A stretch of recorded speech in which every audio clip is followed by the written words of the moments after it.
Green Man! Green Man!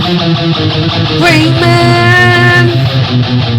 Green Man! Green Man! Green Man! Green Man!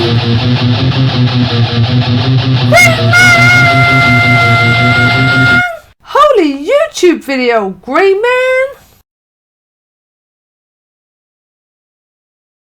Hey there, it's Bloggy time again. Blogging in the city, yeah! I've read a few comics, and I'm going through the comics that I've read today. So I read my Phantom Stranger that I picked up the other day, because I was hoping there wouldn't be too much story going over from others, and they're all pretty much self-contained, the stories actually, and really good. Really enjoyed them actually. I thought they might be cool, but they're kind of like early 70s. They're sort of far enough away from like the crazy sort of comic story, and they're quite sort of serious tales.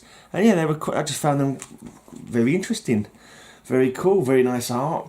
In this first one, an enemy of Phantom Stranger fools the dead man into thinking that the Phantom Stranger is responsible for his death. So there's a little bit of action going on there, and just a cool story. And like Dead Man, he's trying to get his revenge or find out who's responsible, and he's comes to like a moral dilemma. He's got to kill a guy to maintain his identity, and the Phantom Stranger challenges him, saying, "Is your need for revenge so great that you would, let an innocent die, or even kill an innocent to keep to get the answers you need to get your revenge?" And it's just like, yeah.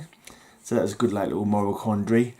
And on this one, is a new gang boss has taken over after his brother has died, and he was never had anything to do with the gangs before because of his family. He've always done it, and all his family been killed by rival gangsters over time. He feels that he needs to do the family business kind of thing, and the Phantom Stranger is there to try and stop him from going down that path. Yeah, there's other bits involved. It turns out his brother's not dead, but he is actually dead, but he's not dead. It's all interesting stuff. In the end, yeah, I won't bother telling you the end, but yeah, it's just an interesting. I think the end could have been done a bit better, but it was okay. It was good. It was still cool. It gave a message that by doing the ending as they did, there was Phantom Stranger was able to discuss some moral message or some kind of existential or something kind of tale. On the backup tale in this one was really good as well. Really enjoyed Dr. 13 Ghost Breaker. In that one, I've seen Dr. 13 a few times. He's even appeared in Batman. In this one, there was what seems to be a ghost, but Dr. 13's shtick is that he doesn't believe in ghosts, and he always tries to disprove them, and he normally manages to disprove them. But they're all seeing a figure, like a glowing kind of see-through figure, and he goes in to investigate. It turns out, this is what I thought was really a good take on it. What it was a scientist who'd done an experiment that made him have powers like Flash, but unlike the Flash, he couldn't slow down, he couldn't stop himself. He was also aging quickly as well, and he would actually stand still for hours to be seen, kind of thing, and still very hazy. And there was a dog howling in the yard because he was talking so fast that it made it subsonic or whatever, and only the dog could hear it, and the dog was howling.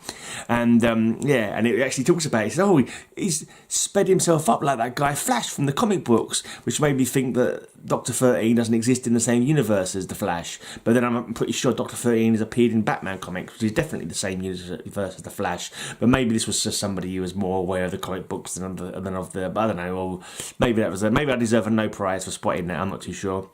But anyway, yeah, and I thought it was really, really like a cool sort of take on the Flash. If the Flash wasn't able to slow down, he'd be like this ghost thing, like this guy was. I just found it a good story, compelling story, interesting story. This was another one, pretty cool, bit more comic booky, but it was like a silly comic book motives kind of thing. The guy's motive for what he was doing is a bit OTT comic book. Basically, his wife was close to death. He'd been keeping her alive against her will on machines for years, while he'd made some deal with some dark creature from the Ebon Book, I think it was called. It's like their Necronomicon version. There's some good dialogue in there as well. I love the Phantom Stranger's dialogue. There's some really cool. Let's see if I can find it actually. And then there's a nice backup story as well by the Black Orchid. See at the top there. And that story doesn't finish off. I need the next one to find the end of that. And I've not really followed the Black Orchid, not the old Black Orchid. Anyway, I had a run when she was doing she was a Vertigo character for a while. That I think there was a short one, and then there was like a 17 issue run or something like that. It wasn't anything great. Yeah, there's a horrible thing with lots of eyes here. And so, with the aid of the ancient forbidden text, Ebon Tome, he had succeeded where less determined dreamers had failed, in summoning the hoary hosts of hell. Speak swiftly, mortal, or pay dearly for disturbing our satanic slumbers. Your desires are easily met, mortal, but they are not without price, for we have been imprisoned over long in the netherworld, and we would walk your earth once more. Release us, and what you ask will be yours. Basically, you need to get the soul of the Phantom Stranger, the power as an energy battery to open a gateway to release the this creature, this thing. This is a good line by Phantom Stranger. You seek to save a single life by unleashing a malignancy of untold corruption upon the rest of humanity, and that is something I cannot allow. He's got class, that Phantom Stranger, as well as wearing like a cool suit and a jazzy medallion that he wears. I can't wait to get some more of these, actually. I really enjoy it. I'm glad I shouldn't be buying or deciding to add new runs when I've already got so many runs that I'm trying to work on. But when you see covers like that, awesome covers like that, and now I've actually read the stories, I'm like, oh yeah. Actually, apparently some of them have got covers by Neil Adams. I'm not sure if any of these ones do, but which we're going to make them more expensive. Bloody hell. Why is Neil Adams have to be so popular for God's sake? All these blinking comics are more expensive. Why couldn't someone else have done the art on the covers so they're more reasonable for me to buy them? Right, and also I've read these two Superboy books today, the New Adventures of Superboy, number 47 and number 48, both cool enough stories. And this one, there's it's only the second part of the story, so I haven't read the first part yet, because I'm reading these as they come in rather than waiting to get them all before I read them, because a lot of these are kind of like self-contained, but there are a few like 2-issue stories, and this was the second part of the 2-issue story where he's in Japan, and this guy's been forced to commit crimes, Sunburst, he's been forced to commit crimes because these hoodlums have got his parents captured. And on this one, Lex Luthor comes up with a machine that is able to suck the energy from Superman into himself, so he has the superpowers of Superboy, and Superboy manages to pick his time to knock out Lex Luthor and get his powers back. Basically, when he uses the machine, it makes him weak for a moment, and when Superboy's powers taken, he still has his X-ray vision. So he fools Lex Luthor, tells him he's still got his X-ray vision. He goes, "Oh, you haven't got X-ray vision. I've got X-ray vision still." And he's like, "I want all your power." So he targets the machine again to take his, and they both go weak for a bit. And when that moment when he's weak, Superboy pelts a stone at him and knocks him out, and is able to return his powers to him. It's all very silly stuff, but it's all superhero logic, and it's all fun. It's all if you can't enjoy a story like that. And this is what page I wanted to show you. It's the first page from this Dial H for Hero story, and this is some of the stuff I loved about the Dial H is the fact people were able to write in and create their own characters. And here's a page of the two heroes. Vicky Grant and Chris King are surrounded by this bunch of characters, and you've got all the people who've written the characters. You've got Cable Man, Spider, Serpentina, Metalliferro, Aurora, Solar Dynamo, Darkstar, Trojan, Titaness, and Blue Damselfly. For some reason, Blue Damselfly made me laugh. She's a damsel, I suppose, and she's blue. Yeah, and I can't remember, they were called... what was it? They were called Venus the Flying Trap was Vicky's character at that point, and Trouble Clef was Chris King's character. Trouble Clef. It's like treble clef, but he's got like a little horn like is he called Gabriel, the one from the Teen Titans? Can't remember now. Mouse or whatever, but he has can't remember what his character's called, his superhero. I think it could be Gabriel, but I could be wrong. Right, anyway. Oh, just torn that blinking cover, putting the comic away. It was suffering from slight breakdown. Actually, I've got plenty of covers. I'll get another cover on this one. It's boards I haven't got at the moment. Got no boards whatsoever, and I'm gonna swear off on buying any new boards until I'm back at work and getting money again. Right, so let's start going through some more of these. Box 12. My Luke Cage and Power Man. I believe I got to number 72 last time I went through it. It's not a full box. This is another one of those runs that I'm still working on. Quite a lot of the early ones I don't have. You know what? There's another one from this run that I know I used to have, but it was really badly drawn on. I don't know who drew on it, and I don't remember getting rid of it, but I must have got rid of it. It's annoying because it's a bloody expensive comic now. I didn't realise it was an expensive comic at the time. I think it's the second appearance of Sabretooth. It's got like a green kind of big cat on it. Yeah, but I don't have it anymore. I don't seem to have it anymore. I can't find it anywhere. So I must have, I don't know, sold it or something. I really don't know, but never mind. Never mind. Right, I've got a stack out here. Let's show you this stack. Right, 73. I'm in slightly better light today because I'm next to the open window rather than being in my bedroom. I'll try not to film in the bedroom from now on, I think, because the light in there is either dark or it's the opposite of dark. Or there's too much glare. No, that's not the opposite of dark, is it? Either too much glare on the comics, or it's dark and shadowy. It's a pretty cool. It looks like a movie poster cover. This one. I don't know who's done it, but it's a little different in style, like a different painted design or something like that. Special double-sized spectacular. The most requested story of all. Return to Kunlun.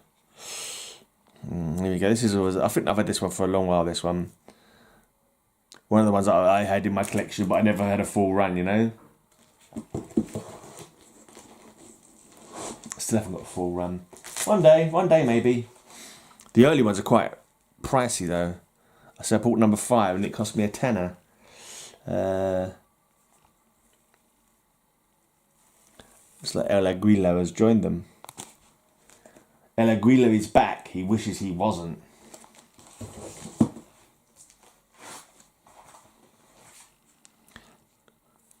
It's probably El Aguilla or something like that.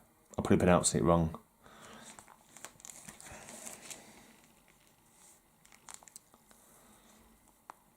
He's a big fella. Montenegro returns.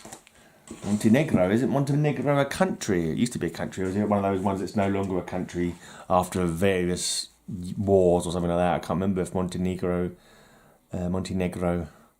is still a country.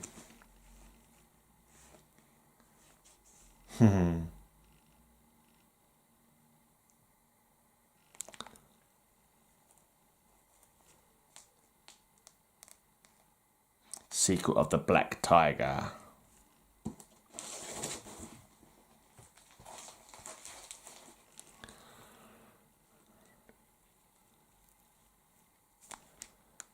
In 2 seconds, Luke will put Danny down. Then somebody's gonna get hurt. Well, looks like he's fighting Constrictor and Sabretooth in this one.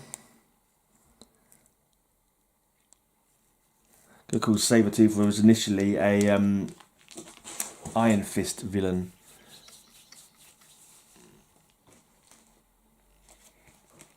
The Mole Man has them where he wants them. There's no escape from the fury below.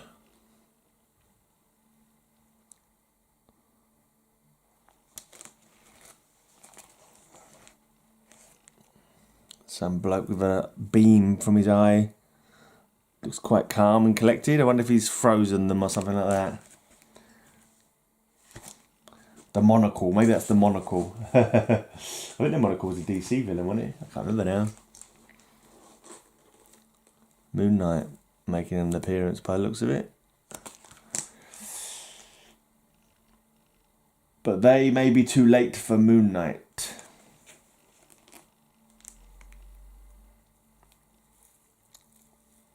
Seems to have a lot of wardrobe malfunctions, old Power Man.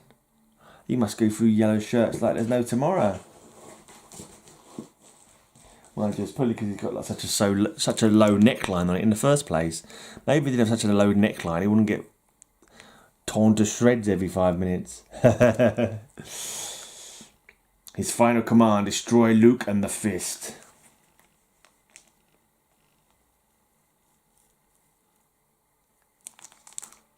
Enter Unus. Unless Luke and the Fist figure out a way to touch him, they're dead. That's right. Is it Unus the Untouchable, isn't he? It's an unfortunate name, Unus. Yeah. Some kind of puppet mistress. Featuring the horrendous Hammerhead. And they thought this job would be a snap. Hammerhead's got the drop on him with his Hammerhead.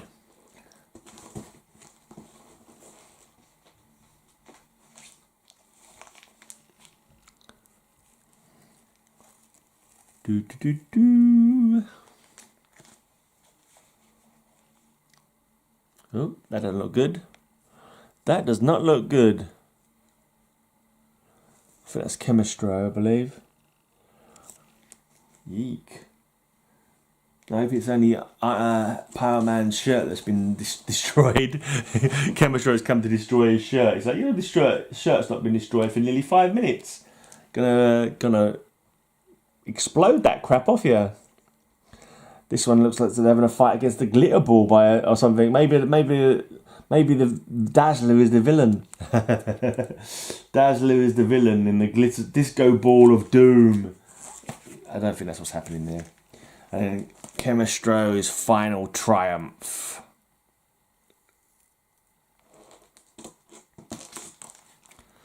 His hand is reaching in front of the logo there.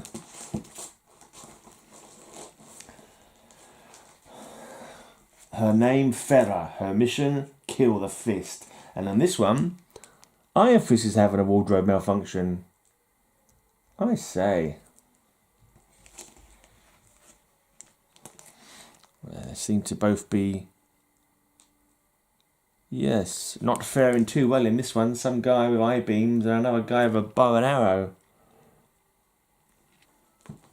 That was 97 and 98 you just saw there. Number 99 and 100.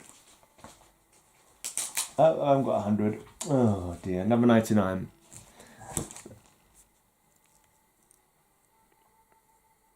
Could be Farah again, maybe. Farah Elaguia, and I'm assuming that's Misty Knight and possibly Colleen Wing in the background. So they've got a sword, but she doesn't look like to be the right ethnicity for Colleen Wing. Thought she was more Asian. Maybe she's Asian, but maybe she's dyed her hair. Thought she had dark hair. I don't know. I think it was Colleen Wing because look, there they are there. Maybe I was mistaken. Maybe she's not initially of Asian descent, or maybe she's not drawn very well as Asian. I don't know. Maybe I was just mistaken about her ethnicity, or maybe it's not Colleen Wing, but I thought it would have been.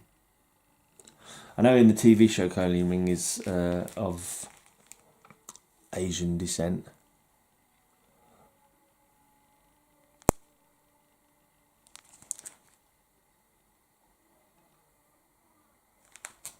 Okay, one more.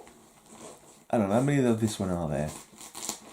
Oh, there's still quite a few. Yeah. I'll leave those for the next video. So 103 or 104 is going to be the last two I show you today. So Doombringer. He doesn't want to conquer the world. He wants to destroy it. Hark at him.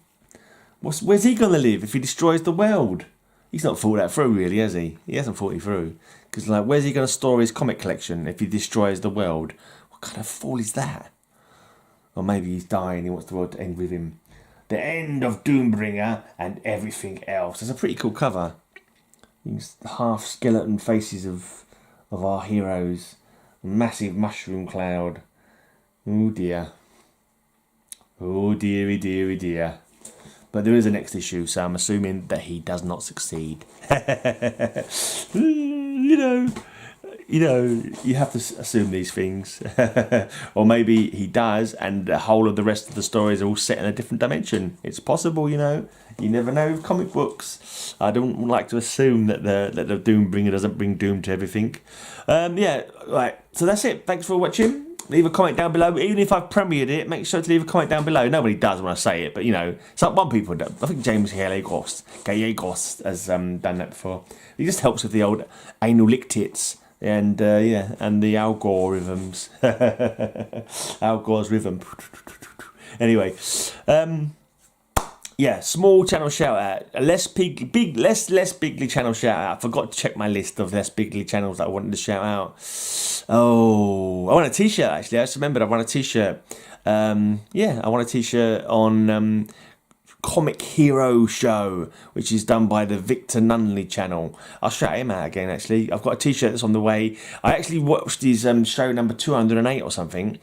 And every week he does a question on his show, and you answer the question, you get put into a draw to win. It's just a t-shirt for his show kind of thing. It's a Comic Hero Show t-shirt. They look quite smart, and it's always cool to support another channel. So I'll shout out Victor Nunley again today. I'll put his link up here and down there as well. Go and give him a like. He does like quite a pro-looking show, if you ask me. It looks pretty professional, and it's got some interesting little bits in it. It shows you what comics he's picked up. He does like a throwdown showdown where there's an imaginary fight between two characters. He gives you a bit of comic book news, all sorts of stuff on there. He has the question of the week with the t-shirt giveaway.